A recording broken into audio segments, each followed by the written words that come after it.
Hello everyone, I am Vikas Gouda, and in this tutorial we are going to learn what is Docker and how we can configure and use Docker in our local system. So before starting with Docker, let's learn why we need Docker and what is Docker. Okay, so if you're going to use Docker, you have already used virtualization or a VM machine, right? So what you do in virtual machine or in VM, you have a base OS, and in which that is host OS here, and on which you install a hypervisor. Hypervisor do creates a few virtual machines which divides the resources like memory and RAM in between each other. But this not only takes a lot of memory and energy, but it also slows the machine. So to overcome this, we have switched to Docker, in which we don't have to install any hypervisor which divides the resources. Instead, we are using Docker engine, which runs not the virtual machine but the containers, like your app1, app2, app3. These are three containers, and which runs on Docker engine. So instead of taking resources on made on host OS, it directly uses the kernel of the host operating system. So we skip a layer of hypervisor, which not only fasts this system but also uses the effective RAM as well as the memory, and also saves the energy. So now let's see how we can use our Docker in our local machine. So for that, let's switch to our terminal. Okay. So for those who are using Windows, there is something called Docker Hub and Docker Desktop. You can use that on Windows, but since I'm using Manjaro, which is a Arch Linux based, so I have to go through terminal. There is no Docker Desktop for Linux based operating systems. So yeah, this is Manjaro operating system. So for installing Docker, you have to run the command sudo docker sudo pacman -s docker. Now then the password. Okay.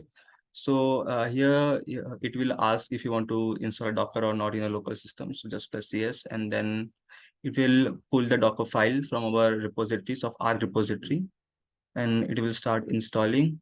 Okay, it is installed. If you are using a Linux, then the installation Docker will be very fast. But if you are using a Windows, then by using Docker Desktop, it will take a long time, like 15 to 20 minutes to install Docker in Windows. So I will prefer to use Linux instead of desktop, instead of Windows. So let's now check if our Docker is installed or not. For that, you have to type Docker version. Yeah, Docker. So yeah, here you can see that this shows a Docker version and the build on the version of the build. So it signifies that we have successfully installed a Docker in our system. So now let's pull a image, right? So all those, let's go to whiteboard again. So we how Docker containers work, right? So there's a Docker hub, that is a cloud in which there are multiple images stored. Okay, like there can be a Ubuntu, there can be a Manjaro, there can be a CentOS, there can be another like Ninjix server or Node.js. Okay, there are different images. When we download these images, and then we run the images, a container is formed. Okay, so we are not running the images, we are running the containers which are based and which are derived from the images. So for that, to run a container, we have to first download a image from Docker Hub. Okay. So now let's download the basic image for Ubuntu lattice. So what this colon lattice signifies that it will always pull the latest image of Ubuntu that is officially present on Docker Hub, which is uploaded by Ubuntu itself. So let's download it first. Okay, so we have successfully pulled our Docker image from the library. Now what we have to do is we have to run the Docker image that we have pulled. For that, let's Docker run -it -d Ubuntu.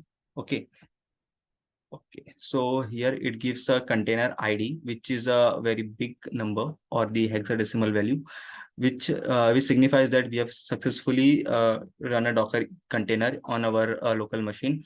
To see if our container is really working or not, we will use Docker PS.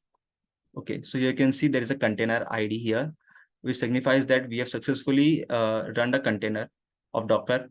And here you can also see the which image on the container is based on and what the commands we can run and on what seconds. Okay, I've created this container 19 seconds ago and it's been running from 18 seconds. Okay. So now let's go to inside our container and do some things. Okay, so let's do sudo docker c -it. Okay, so what it means, it means we are going to interact with the container. So instead of the container id, we are going to put this id here.